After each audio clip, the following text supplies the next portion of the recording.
Assalamualaikum warahmatullahi wabarakatuh. Hai teman-teman. Nah, berjumpa lagi sama saya kan. Perkenalkan, nama saya Nurul Suhaila. Saya berasal dari Universitas Malikul Saleh, Fakultas Kedokteran Jurusan Psikologi. Di sini saya akan membahas tentang teori behavior B.F. Skinner.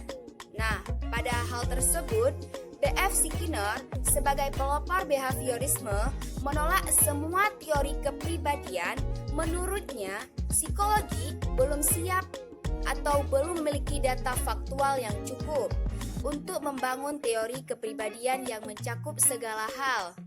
Dia tidak membahas topik kepribadian secara khusus, kecuali sekedar menjadikan sebagai label dari aspek tingkah laku tertentu.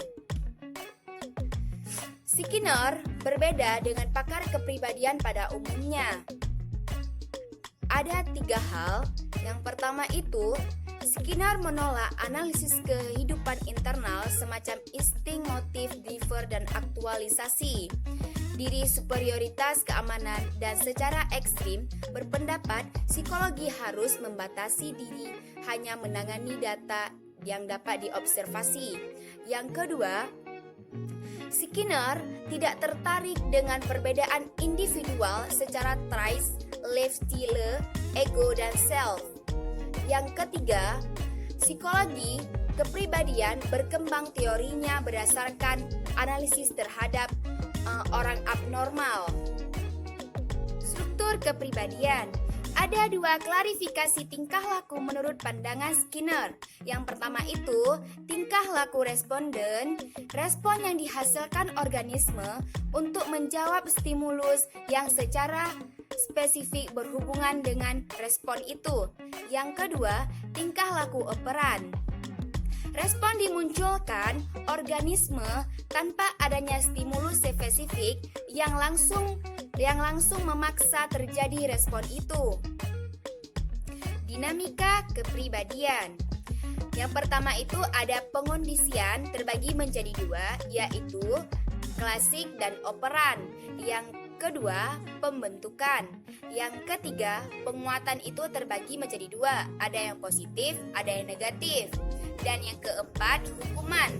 Yang kelima, penguatan yang dikondisikan dan digeneralisasikan.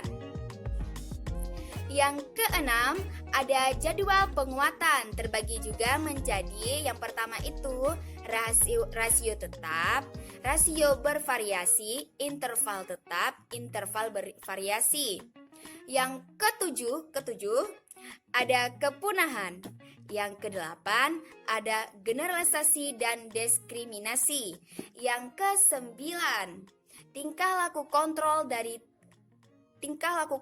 diri terbagi menjadi 5. Yang pertama ada memindah atau menghindar, penjenuhan, stimulus yang tidak disukai, memperkuat diri, tingkah laku takayul.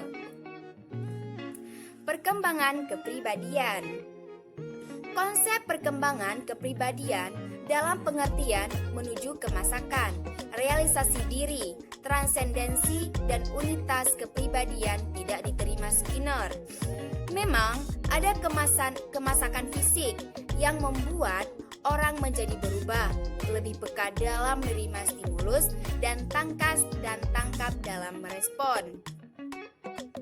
Selanjutnya ada tingkah laku sosial. Menurut Skinner, prinsip yang menentukan perkembangan tingkah laku di lingkungan objek inanimate dan lingkungan sosial sama saja. Individu itu bereaksi dengan lingkungannya, menerima reinforcement positif atau negatif dari tingkah lakunya. Ada aplikasi teori behaviorisme. Tingkah laku abnormal. Skinner berpendapat bahwa tingkah laku abnormal berkembang dengan prinsip yang sama dengan perkembangan tingkah laku normal.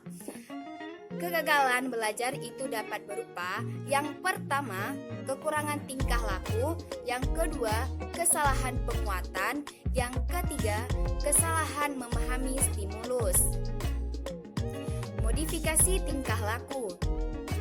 Teknik-teknik modifikasi itu dipakai oleh beberapa pakar behaviorisme dengan beberapa spesifikasi. Pembanjiran atau flooding membanjiri klien dengan situasi atau penyebab yang menimbulkan kecemasan atau tingkah laku yang tidak dikehendaki. Bertahan di mana sampai yang bersangkutan menyadari bahwa malapetaka yang dicemaskan tidak terjadi. Terapi afensi. Terapi afensi, pengaturan kondisi afensi diciptakan oleh terapis. Tingkah laku keterampilan sosial atau social skill training. Kartu berharga atau token ekonomi. Teknik yang didasarkan pada prinsip conditioning operan didesain untuk mengubah tingkah laku klien, efek obat-obatan tingkah laku. Skinner box merupakan alat isolasi yang efisien, sehingga alat ini pas untuk meneliti pengaruh farmakologi terhadap tingkah laku. Hanya ini yang dapat saya sampaikan, lebih dan kurang saya mohon maaf. Assalamualaikum warahmatullahi wabarakatuh. Dadah.